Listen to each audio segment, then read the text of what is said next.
Acne के बाद बनने वाले स्कार्स एक बहुत ही कॉमन प्रॉब्लम है और आज इस वीडियो में हम इसी बारे में डिस्कस करेंगे कि ये क्यों पड़ते हैं और इनसे कैसे बचा जा सकता है और साथ ही साथ इसके लिए क्या क्या ट्रीटमेंट्स अवेलेबल हैं।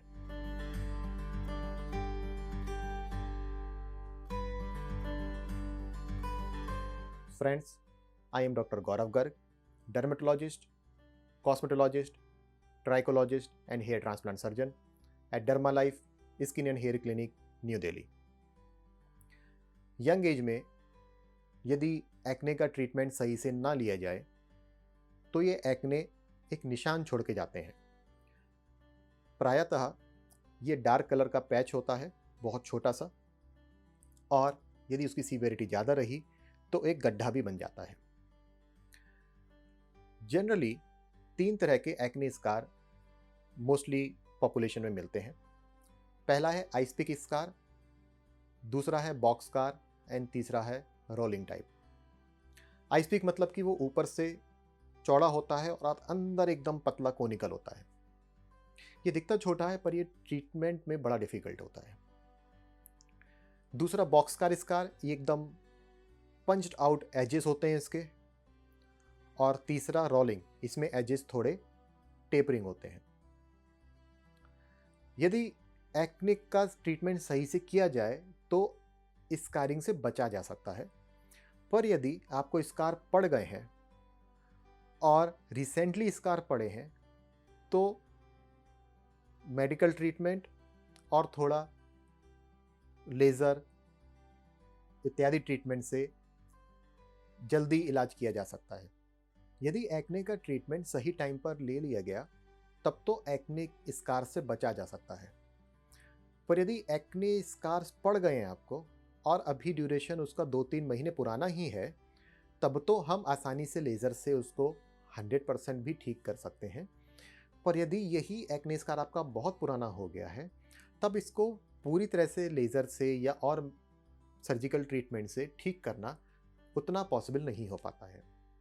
इसको मैं अभी कुछ आसान शब्दों में एक्सप्लेन करूँगा। पहले मैं डिस्कस करता हूँ कि हमारे पास एक्ने स्कार्स के क्या क्या ट्रीटमेंट्स अवेलेबल हैं। सबसे कॉमन ट्रीटमेंट सब्सिजन कहलाता है। इसमें एक्ने स्कार के नीचे का जो बैंड है उसको एक स्पेशल नोकोर नीडल से रिलीज कर दिया जाता है। इससे जो उसकी डेप्थ है वो थोड़ी कम हो जाती है। दूसरा ट्रीटमेंट TCA क्रॉस कहलाता है। TCA एक एसिड है जिसको कि एक्ने में स्कार में लगाने से वो वहाँ पे हीलिंग करना शुरू करता है। TCA cross generally box scar के एजेस पे और आइस पिक स्कार के लिए यूज़फुल होता है। ये दोनों ट्रीटमेंट जो मैंने अभी आपसे डिस्कस किए, सब्सिजन एंड TCA क्रॉस, इससे आगे के ट्रीटमेंट को हम लेज़र और माइक्रो नीडलिंग कहते हैं। माइक्रो नीडलिंग में बहुत फाइन मल्टीपल नीडल्स एक इंस्ट्रूमेंट के ऊपर लगी होती हैं जो करीब 1.5 to 1.5 mm डेप्थ तक जा सकती हैं। उससे पूरी स्किन को, एक्ने स्कार्ड स्किन को ट्रीट करने से वहाँ पे नियोवैस्कुलराइजेशन होता है, नियो कोलेजेनोसिस होता है, मतलब कि वहाँ पे ब्लड सर्कुलेशन इम्प्रूव होता है, साथ में कोलेजन का भी फॉर्मेशन होता है और एक्ने का जो स्कार है वो धीरे धीरे लेवल अप होने लगता है। लेज़र ट्रीटमेंट भी सिमिलर उस पर काम करता है, पर लेज़र ट्रीटमेंट में जो कोलेजन फॉर्मेशन है, जो हीलिंग प्रॉपर्टी है, वो ज़्यादा होती है। तो यदि आपको बहुत पुराने स्कार्स हैं तो आपको लेज़र ट्रीटमेंट की तरफ देखना चाहिए, और यदि आपके एकदम नए स्कार हैं तो वो माइक्रो नीडलिंग से भी ठीक हो सकते हैं।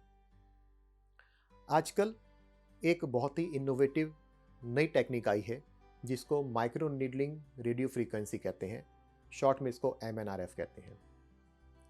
MNRF के लेज़र से बहुत ज़्यादा फ़ायदे हैं। लेज़र में कई बार जब हम फेस पे लेज़र करते हैं तो वहाँ पे छोटे छोटे ब्लैक डॉट्स बनते हैं जो 5 to 7 डेज़ में शेड ऑफ होते हैं। तो एक तरह से लेज़र के बाद एक डाउन टाइम रहता है कि आपको 5 से 7 दिन तक शायद अपने फेस को छुपाना पड़ेगा। जबकि एमएनआरएफ में जो रेडियो फ्रीक्वेंसी है वो नीडल्स के बेस पे जमा होती है, जिसकी वजह से अपर लेयर, स्किन की जो अपर लेयर है वो डैमेज नहीं होती।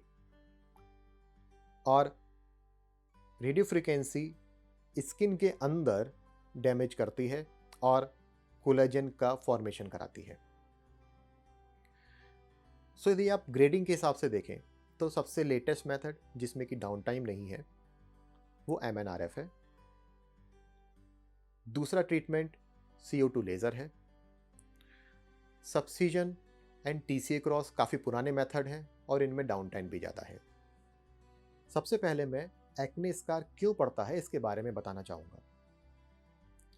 जब एक्ने फॉर्मेशन होना शुरू होता है तो स्किन के नीचे जो ऑयल ग्लैंड है उसमें सीबम इकट्ठा होना शुरू होता है, और जब ये सीबम स्किन से बाहर नहीं निकल पाता तो ये ग्लैंड साइज में बड़ी होने लगती है और एक टाइम के बाद वो बर्स्ट हो जाती है, जिसकी वजह से स्किन में इन्फ्लामेशन हो जाता है और ये स्किन नीचे वाले टिश्यू के साथ अटैच होकर के स्कार फॉर्म कर देती है।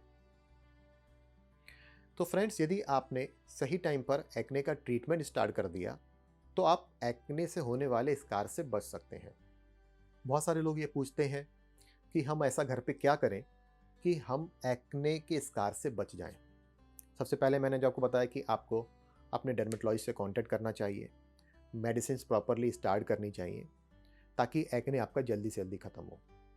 आपको घर पे सबसे पहले ये ध्यान रखना है कि आपके जो भी एक्ने हैं या मुहासे हैं या पिंपल्स हैं उनको आपको छूना नहीं है। उनको अपनी उंगलियों से बार बार ना तो खुजली करनी है ना ही उनको दबाना है। होता क्या है, आप अपने एक्ने को जितना टच करेंगे, जितना उसको प्रेस करेंगे, वहाँ पे इन्फ्लामेशन बढ़ता जाएगा और वो एक्ने, स्कार या पिगमेंटेशन, हाइपर पिगमेंटेशन, दोनों में से कुछ एक आपके फेस पे छोड़ के जाएगा। तीसरा, यदि आप मेडिसिन लगा रहे हैं फेस पे तो आपको मेडिसिन को रब नहीं करना है। जो भी आपके डॉक्टर मेडिसिन प्रेस्क्राइब करेंगे उसको आपको अपने एक्ने पे सिर्फ टच करना है।